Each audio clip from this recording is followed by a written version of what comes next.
These people are waiting for the appearance of a living legend.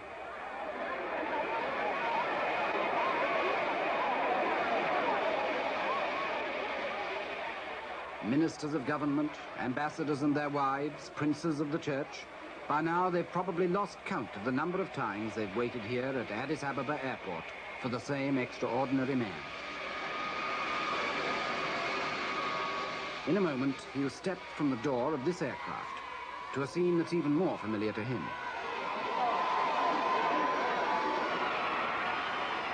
And here he comes, the legend in person. One of the world's best-known figures and faces, and one that most of us know least about. Father figure of modern Africa and relic of a vanishing world, feudal despot and reforming monarch, one of the last claimants to the divine right of kings, the legendary descendant of King Solomon and the Queen of Sheba.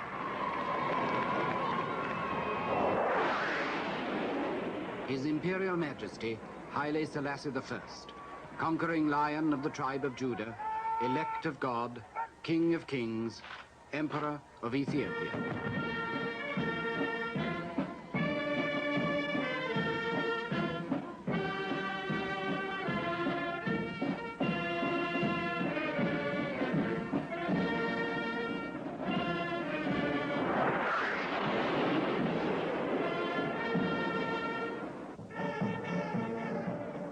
Not long ago, Haile Selassie celebrated his 40th anniversary as emperor, and his own people of Ethiopia came to do him honor.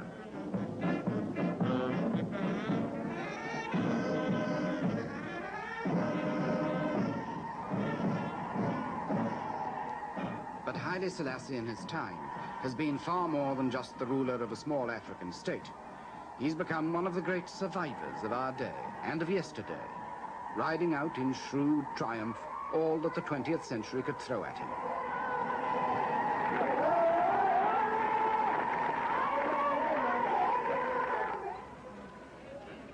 Today, Haile Selassie is courted by all the world. At his anniversary reception, the representatives of 100 nations came to salute the authority of this tiny old man.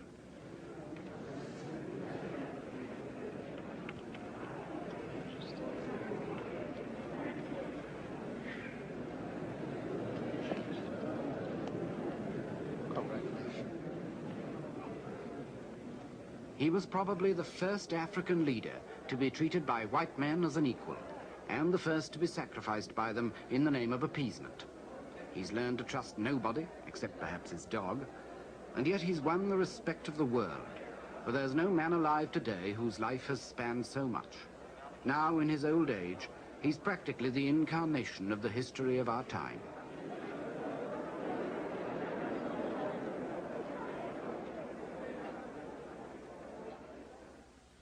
Time began for Haile Selassie in this remote corner of the Horn of Africa in 1892. In London, Queen Victoria had celebrated her Golden Jubilee. In Africa, the colonial powers were carving up the continent. But the world Haile Selassie was to grow up to had not been dreamed of. He was born in a thatched hut and christened Tafari Makonnen. And though he was of Ethiopia's royal blood, his childhood on these hillsides was as carefree as childhood should be.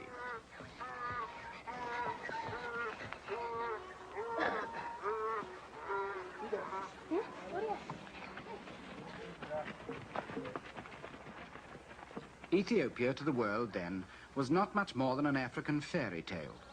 In European romance, it was the land of King Solomon's mines, Prester John and the Queen of Sheba, the place called Abyssinia, where the tribe of the Habashan was supposed to live. Only a handful of foreigners had reached its interior and found among its mountains the source of the Blue Nile.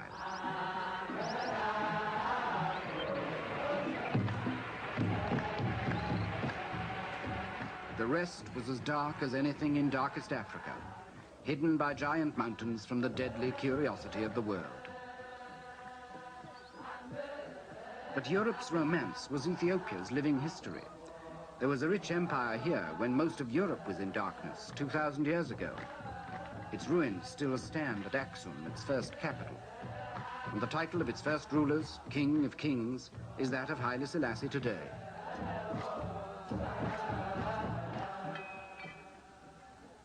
The empire's history since then is a rich confusion of fact and legend. There are still 50,000 people like these in Ethiopia who call themselves Jews of the House of Israel and claim descent from the first Jews out of Arabia 3,000 years ago. They observe the Jewish Sabbath and mark their pottery with the Star of David. Like Haile Selassie's imperial crest, the star crowns the Lion of Judah, the central Ethiopian symbol, begotten from Sheba, who bore a son to King Solomon and called him Menelik, the first Ethiopian emperor.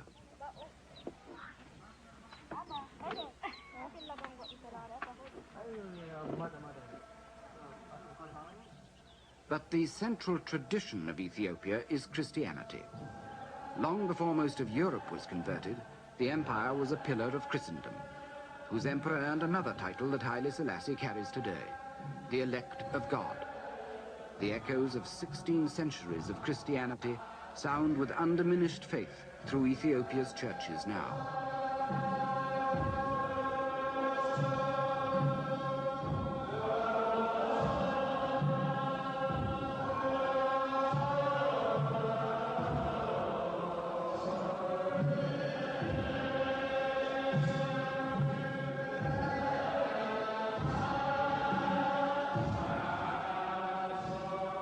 The church in Ethiopia was a sort of barbaric Byzantium, and a crusading church as well, bestowing the light of Christ upon the heathen tribes. But like other crusaders, it was beset by the growing power of Islam. From over the Red Sea, the Arabs swept into Africa with their own revelation. Soon, Ethiopia was a Christian stronghold surrounded by the Muslim world.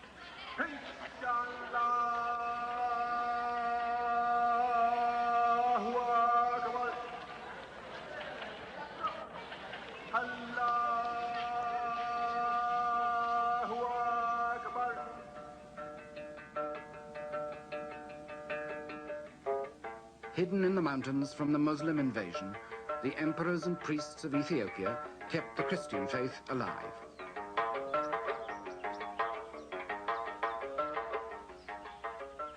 Here in the 12th century, the Emperor Lalibela carved out of the rock the churches of what he hoped would be a New Jerusalem. It was the empire's capital for 100 years and came to be known as Lalibela after its creator. 800 years later, Haile Selassie was to come here to pray for deliverance from Italy's invasion of his country. At the worst moment of his life, it was his way of declaring his ultimate faith in the God who was so essential to his empire's tradition, a tradition that the monks of Lalibela still voice in a haunting mixture of orthodox plain chant and African rhythm.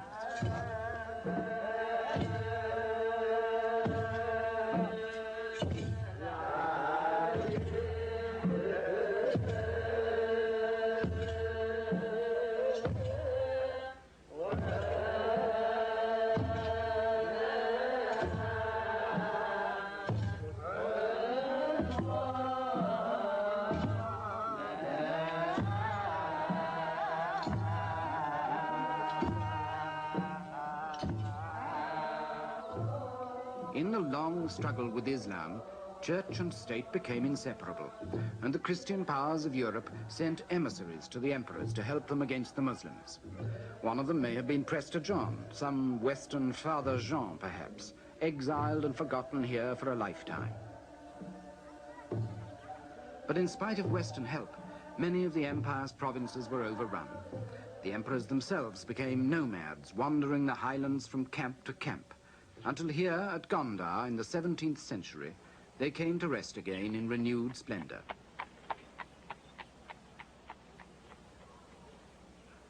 These castles of Gondar are unique in Africa. Probably some Portuguese helped to build them. Possibly Indian craftsmen were brought in. But they're a sign of Ethiopia's special distinction in Africa as a place where the non-African world made some early mark on the continent.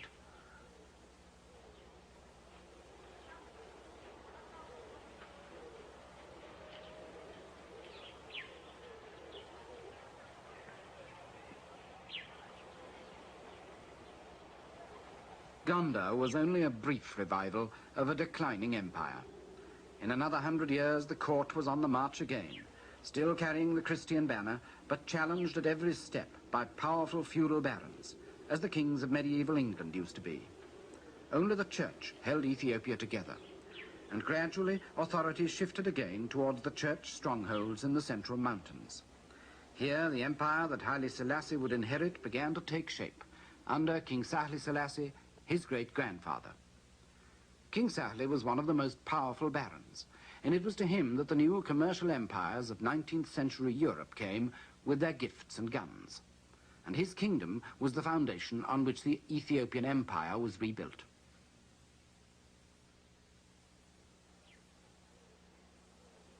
Its revival was heralded by a Christian crusade, led by a man who was half monk, half warrior, and who defeated all other contenders for the throne, the Emperor Theodore.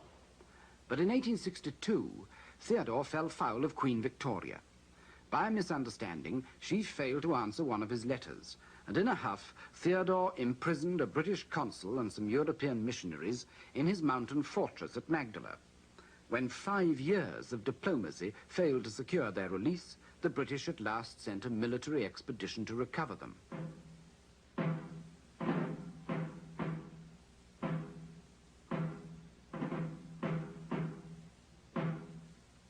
It was a ponderous exercise, but effective. With elephants, gun carriages, and Indian sepoys under the command of General Napier, they clambered steadily into the mountains that had been Ethiopia's best defense for so long. The Ethiopians were no match for them. They had few rifles and no artillery to save their old empire from the new world. As Napier's army approached their last stronghold, Theodore shot himself. The new concept of empire had triumphed over the old. Yet in Theodore's medieval crusade, there was a glimpse of a new Ethiopia. And 20 years later, under the Emperor Menelik, grandson of Haile Selassie and half-uncle to Haile Selassie, that glimpse became something like reality. Europe's scramble for Africa was then in full swing, and as the Western empires planted their flags all over the continent, only Menelik's Ethiopia seemed able to stand against them. At Addis Ababa, in Haile Selassie's old kingdom, Menelik created a new capital for his empire. It was Ethiopia's first permanent capital since the heyday of Gondar, 200 years before. Menelik's palace is still used 80 years later by Haile Selassie, and to him it's a permanent reminder of the day when Ethiopia showed that it could, after all, resist the power of Europe, when Menelik's army in these mountains defeated an Italian invasion at the Battle of Adwa. The year was 1896, and the traditional Ethiopian painting tells the story of a modern awakening.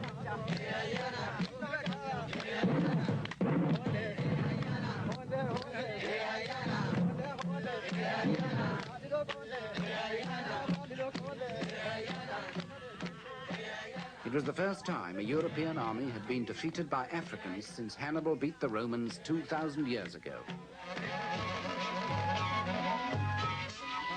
Menelik's celebrations were huge and noisy.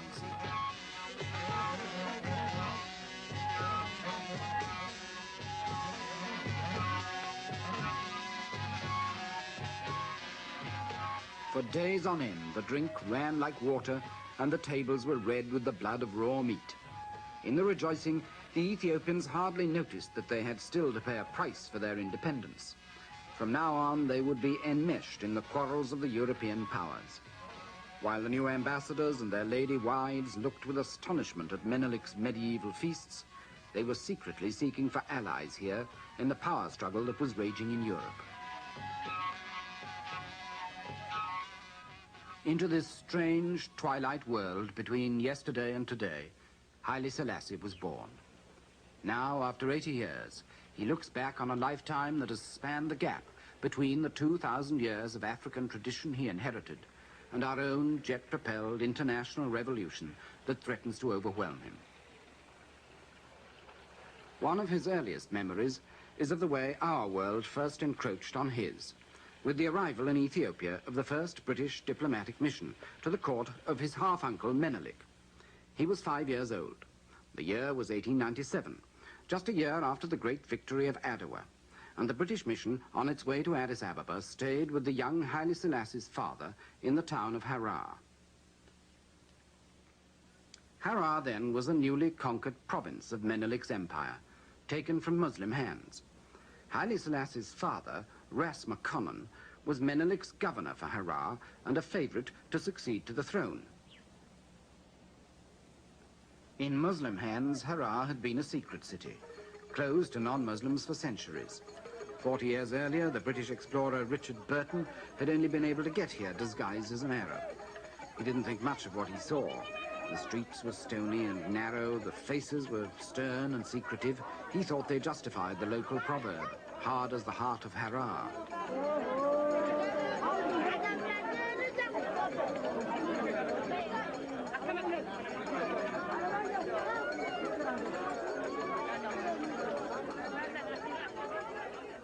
Harar's not a great deal better now, but for what change there is, Haile Selassie's father can take some credit. He allowed French priests to open this little mission school in the town and sent his son, Tafari McConnell, to learn from them. 70 years later, French is still the only foreign language Haile Selassie speaks with any fluency. Today, the school is little changed, but in coming here as a boy, Haile Selassie recalls that he had an advantage given to very few others in the empire at that time, and he's been obsessed with the value of education ever since. His father is remembered by Haile Selassie as an unusually enlightened man. He built Harar's first hospital. He opened the first Ethiopian state school. And because he knew he might one day become emperor himself, and that Tafari would succeed him, he tried to prepare his son as best he could for the changes that he knew were bound to come from the traditional ways of the old world to the revolutionary demands of the new. So, throughout his boyhood, the young Tafari lived happily in his father's house, with a future that seemed secure. But suddenly, his father died, and Tafari passed at once from security into a world of medieval intrigue. He was only 13. Menelik was dying, paralyzed by a stroke. He had no son of his own, and with Ras McConnell's death, the last chance of a clear succession had gone.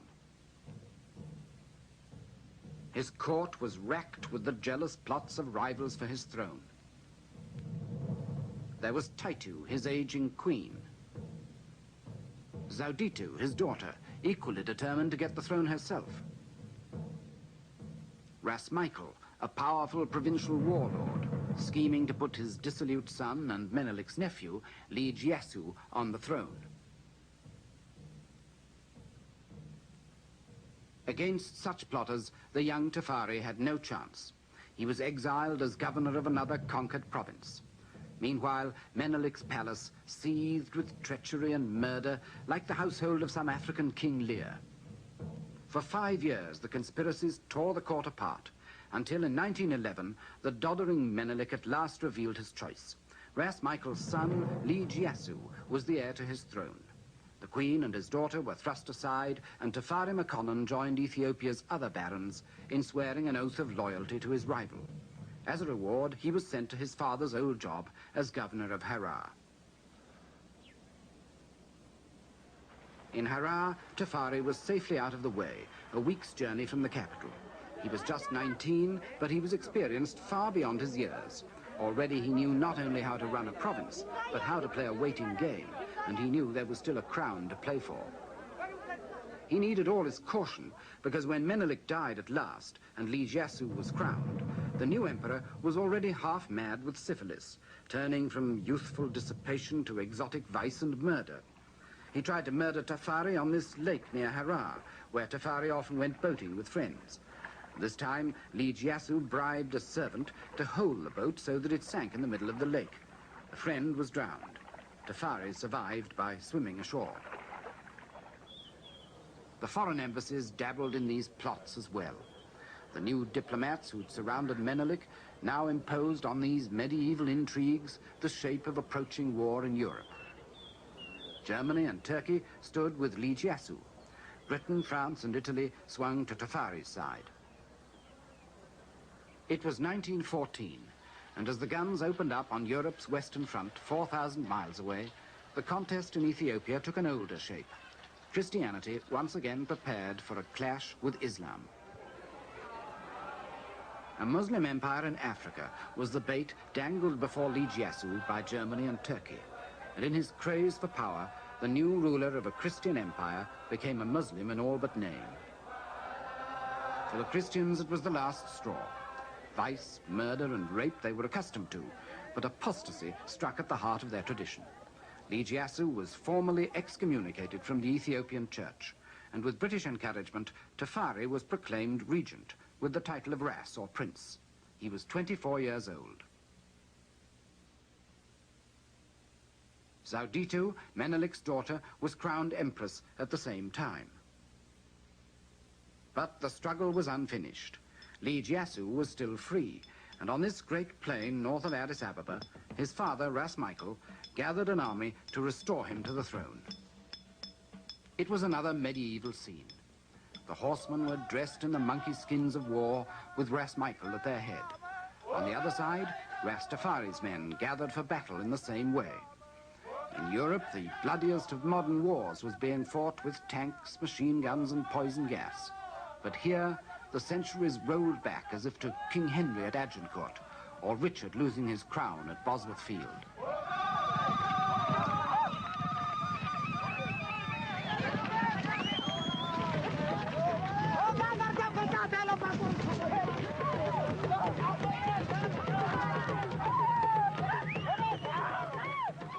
Like Menelik's victory at Adowa, this battle of Ras Tafari for his crown has become one of the great subjects of Ethiopia's popular art.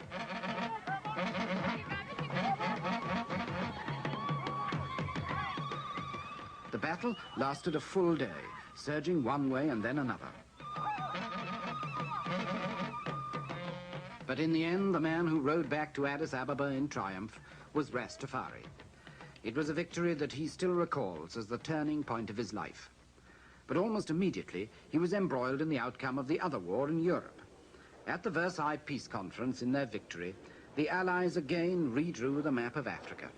But once more, Ethiopia escaped. Playing off the great powers against each other, Ras Tafari kept his independence.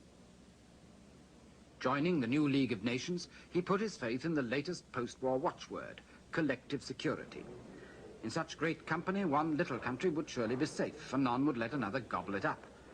Instead, he hoped that all might compete in helping him to modernize his country and make it worthy of its place in the League. To extend his foreign contacts, he toured the European capitals. In London, the Times described his arrival as an historical event. In Stockholm, he met King Gustav, and the Swedes promised him doctors. In Brussels, he found financiers ready to invest in his country. The French were already in Ethiopia. They had completed a railway from the coast to Addis Ababa in 1918. It was Ethiopia's first physical link with the modern world, and it helped to establish Addis as a permanent center of Ethiopian government, as no capital had ever been before. But Tafari still needed all the foreign help he could get. Most of Ethiopia was still sunk in the Middle Ages, and Addis Ababa was still only a ramshackle place of tin roofs and open drains.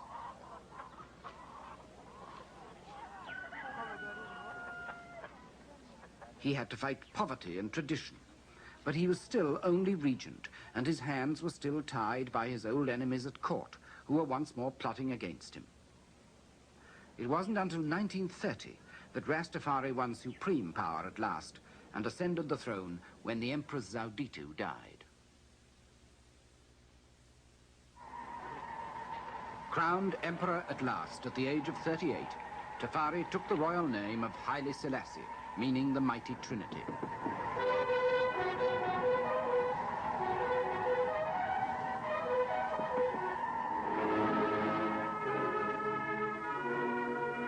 His coronation was attended by men of rank and circumstance from all over the world.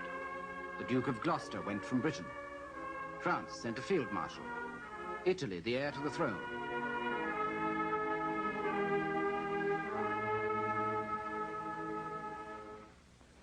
Governors of Africa's colonial territories came to salute the independent African king. His own people poured into Addis Ababa in thousands to pay homage to the new emperor.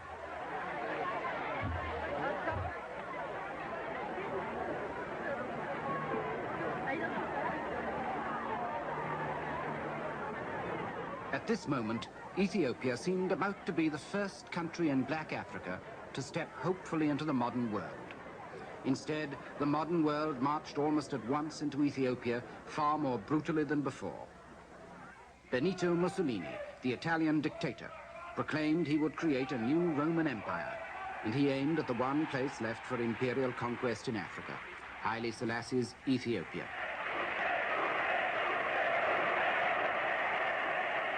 Mussolini's excuse was Ethiopia's backwardness, that same medievalism that Haile Selassie himself hoped to end. He told his soldiers they had a civilizing mission, but his ambitions dragged Haile Selassie straight into the 20th century's new barbarism. Hitler threatened the peace of Europe. As the Nazi troops marched, Western statesmen quailed at the thought of a new war. All wars are horrible, and as dangerous as they are horrible. In the mouth of Ramsay MacDonald, Britain's Prime Minister, the age of appeasement was born. Its first sacrifice in the cause of peace in our time was to be the Emperor Haile Selassie. In Ethiopia, the emperor could do no more than play for time against the Italian threat, winning the loyalty of the tribes and princes by a traditional mixture of prestige and bribery, and hoping that his old friends, Britain and France, would still come to his rescue.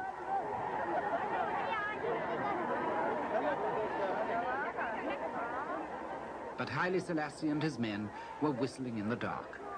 The Italian troops were already embarking, and Britain and France would do no more than proclaim an embargo on arms sales to both sides. For Italy, with her own arms, the embargo was a green light. For Ethiopia, it was a death sentence.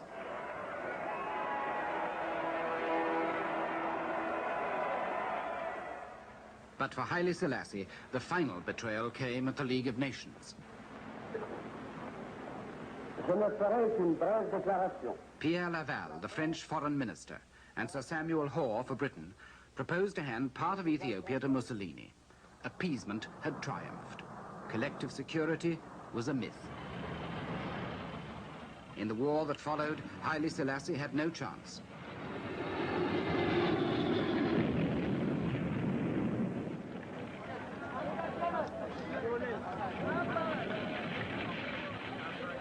"40 years earlier, Haile Selassie's father had helped Menelik to beat the Italians at Adwa. Now Mussolini's troops had their revenge. Within a month, Ethiopia's first capital at Aksum had fallen, and over 2,000 years of independence were nearly at an end. Abandoned by his international friends, Haile Selassie found even his own men unwilling to fight on. He had only a handful of trained troops. The rest were untrained tribal warriors, hopelessly outgunned.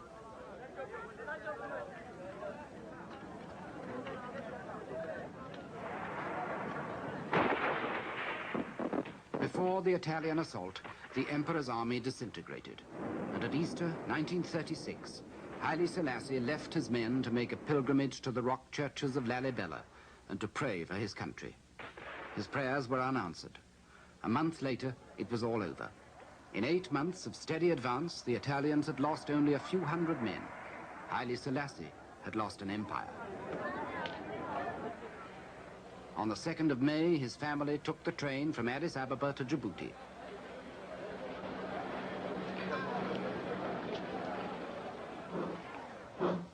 On the 5th of May, Haile Selassie followed them.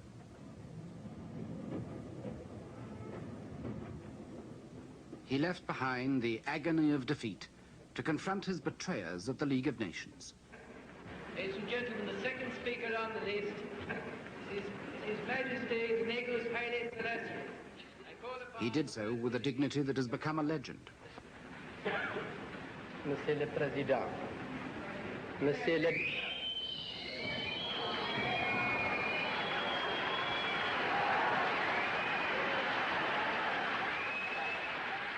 The jeers of fascists in the gallery did not stop him. I am here to claim justice, he said. What reply shall I take back to my people? There was no answer, and there could be none. The League was dead. So, said the Emperor, it is us today. It will be you tomorrow.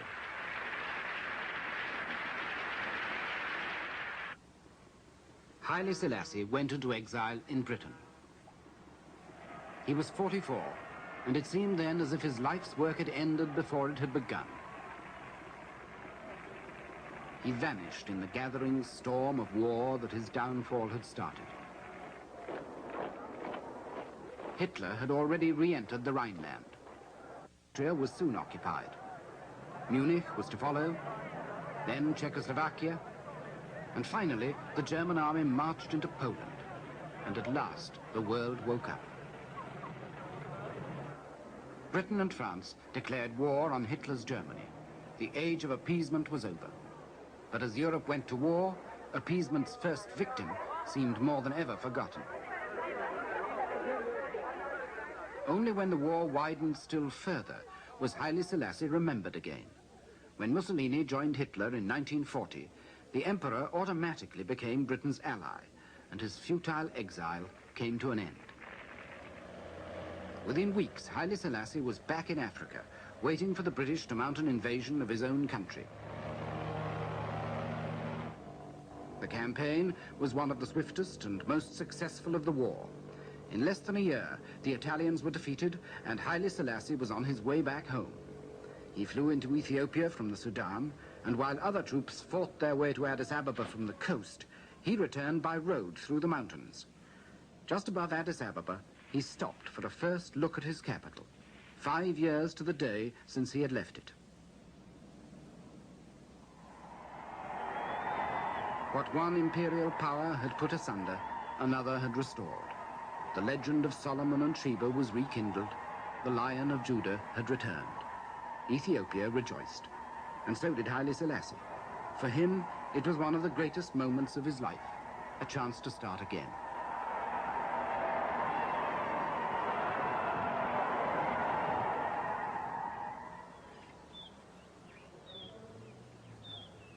"30 years later, in the grounds of his palace in Addis Ababa, where he takes his daily walk among the lions that symbolizes imperial power, he reflects now that at that moment of return he was already 50 and had accomplished little.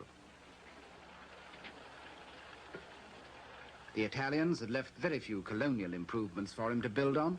They'd only been there for 5 years, and they'd left things pretty much as before.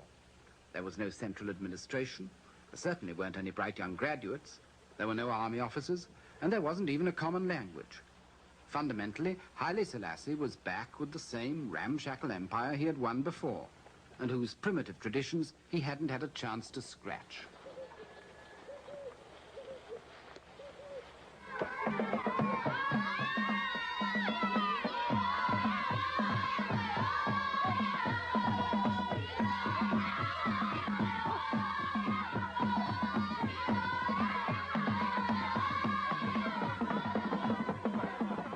When Haile Selassie returned, his empire had 20 million people, 100 different tribes, and 50 different languages, and was twice the size of France. It was a proud empire, but its 2,000 or 3,000 years of tradition underwrote poverty, disease, and ignorance. An empire where more than half the people were pagan or Muslim, yet were ruled by a Christian monarch, whose church was still the only source of unity.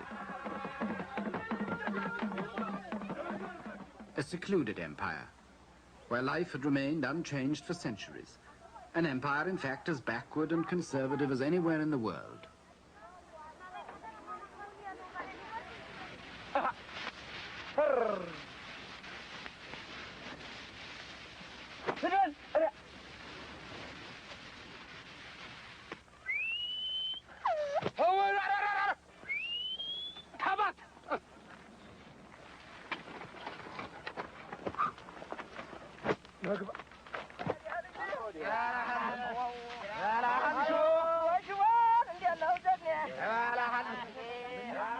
There was no easy escape from the isolation and poverty of Haile Selassie's empire. There was no mineral wealth, no really modern economy of any kind. There weren't even any communications. The Italians had built a few roads, but the war had destroyed them again, and one of the first decisions the emperor had to make was whether he should rebuild the roads through these mountains. He decided he wouldn't, for the time being anyway. Instead, he put his faith in the air. With American help, he created a network of tiny airstrips that broke down the isolation of the interior for the first time.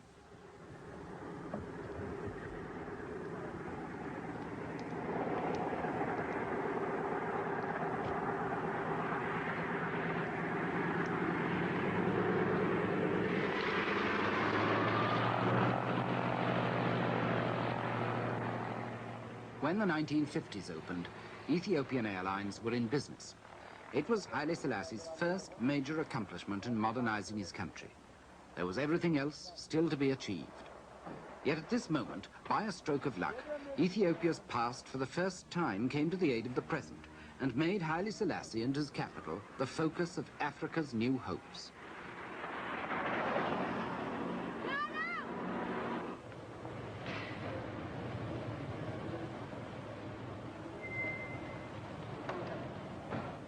As almost the only independent African ruler after the war, Haile Selassie provided a symbol of self-respect for black men just emerging from white rule. The wind of change had come to Africa.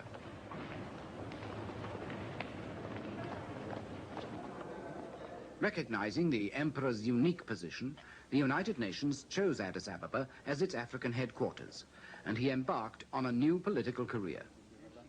The age in which we live, Your Imperial Majesty, is an age of paradox.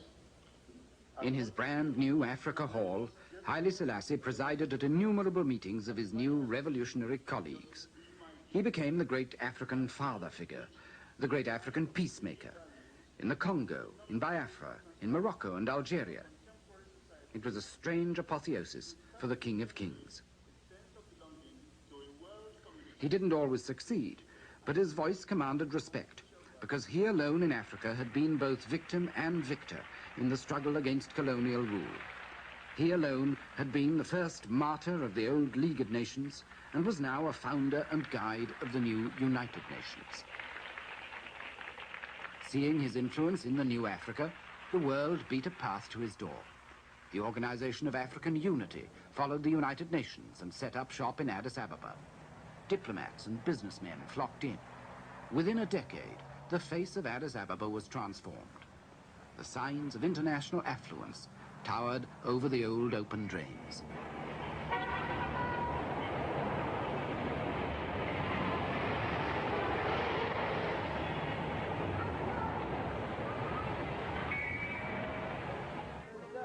With the bankers and diplomats came foreign money and foreign aid. There were new ports, new roads, new dams to be opened.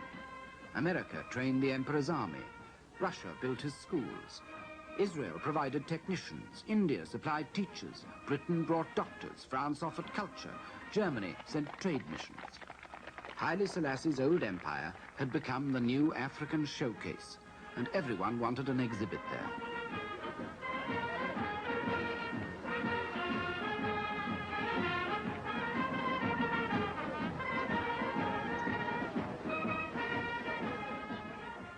Today, Haile Selassie is besieged by foreign delegations hoping to catch his ear. He balances these contemporary forces to strengthen his own independence as shrewdly as he juggled half a century ago with the rival tribes and princes in his old fight for power. One day it may be a Japanese delegation, the next day a mission from Maoist China. It doesn't matter what political persuasion they are, they all see Haile Selassie as an essential link to the rest of Africa. At home or abroad, half his life seems consumed with ceremonial state visits, some of them purely political, some of them simply a tribute to his personal stature.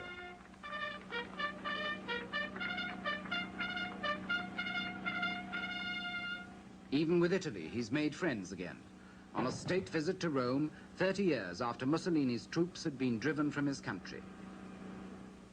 At home, he seems all-powerful, adding to the natural mystery of a divine monarchy the artificial cult of personality.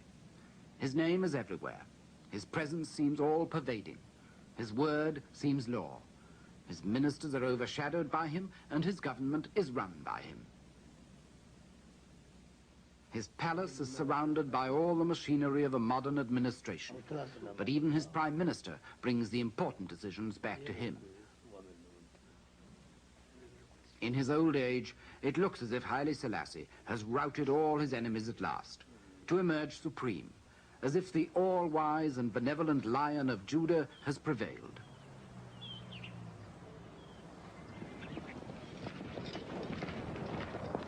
Yet the one thing Haile Selassie has not prevailed over is his own country. Outside Addis Ababa, the traditional Ethiopian ways have hardly changed at all. The emperor's writ runs only as far as his governors can ride.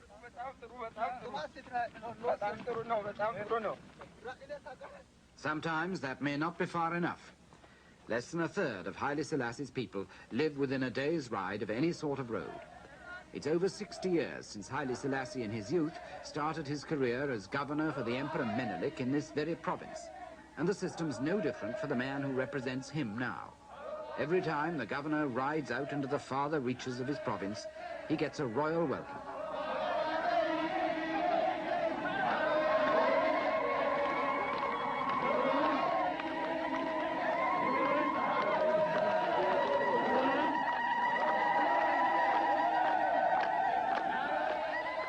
Like Haile Selassie in the old days, the governor still needs guards to protect him, servants to tend him, even interpreters to translate for him, because hardly anybody in the remoter provinces speaks the language of the emperor's government.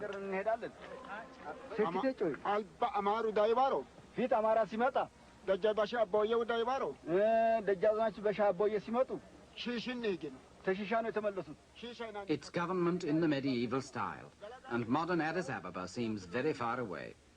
Even the bigger villages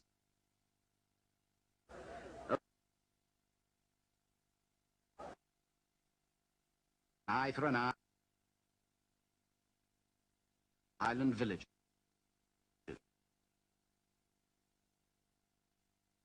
Where all the men of a community are summoned by the emperor's commissioner to uncover a criminal. It's the village elders who make the investigation.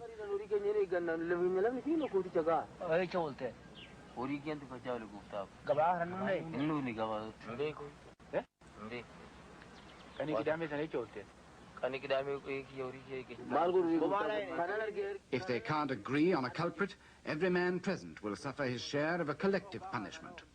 If the finger points to one man, he can expect short shrift.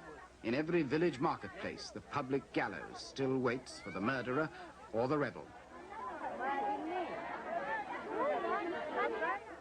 But what's law for the poor in Haile Selassie's empire is less often law for the rich. The Ethiopian parliament is the emperor's own creation, a little nudge of his people towards constitutional government. But it's twice refused to pass the emperor's own land reform law, because its members won't give away their own privileges.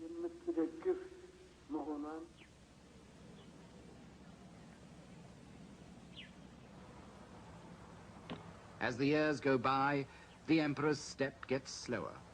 He may live in some splendor himself, but he knows the Ethiopian peasant is still as poor as any in Africa.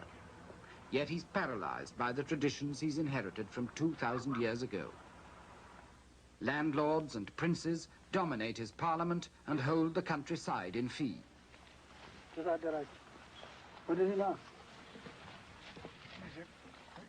The peasants own nothing, and at harvest time the landlords and their bailiffs come to demand their share of the crop.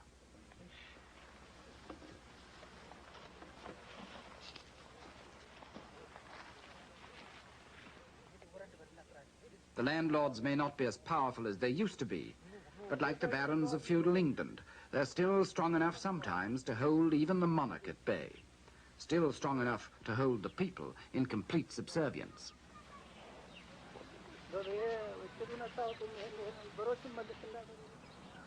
Biggest of all the landlords is the Ethiopian church. History has made it inseparable from the empire, And now, as powerful as the great monastic orders of medieval Europe, it dominates the life of the Christian highlands.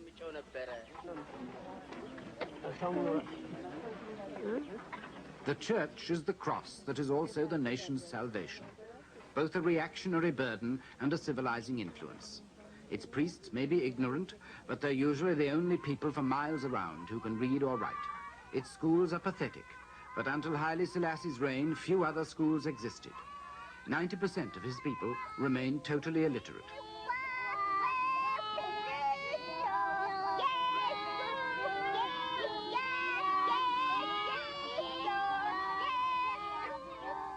Nearly half the population of Ethiopia now is under the age of 15, and for Haile Selassie, their education has always been an obsession.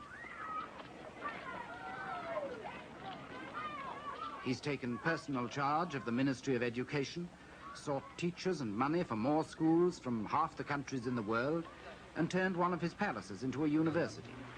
He's directly responsible for whatever schooling these youngsters get. But like everywhere else, the more they have, the more they want. School strikes and revolutionary slogans take command. And Haile Selassie's efforts are dismissed by the young as mere failure and repression. The educated middle-aged are rebellious too. They owe their privileges to the emperor as much as to anyone, but they whisper their discontent in the posh bars of Addis every night and can't wait for the old man to go. But the old man's still there, as shrewd and ruthless as ever. He still knows how to balance one force against another, playing off traditional resentments against novel discontents.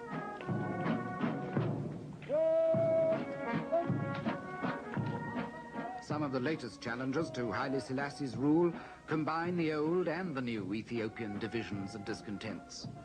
Down near the coast in Eritrea, where the Italians had their empire for half a century, there's a popular liberation front now fighting for independence from Haile Selassie and joining the old battle of Islam against Christianity with a new revolutionary movement against an ancient monarchy.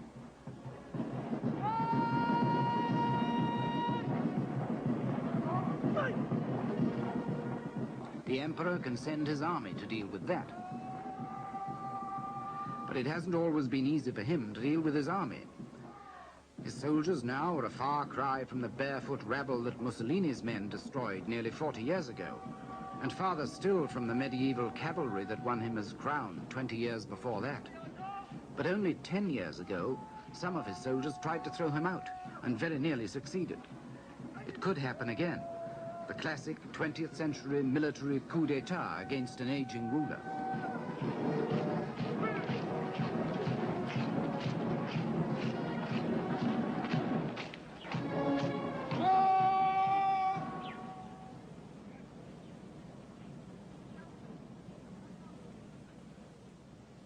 Haile Selassie is a lonely man now. His wife, 2 sons, a daughter are all dead, and though others remain to keep him company now and then, the essential solitude of his life on the tightrope of power must grow more oppressive every year. On one side, there's still the old Ethiopian world of feudal power and tradition. On the other, there's the new challenge of his own reforms, the educated youngsters and the modern army officers who want the world and would like it now. They're the upper and nether millstones which have ground many a good man exceeding small, especially in this century.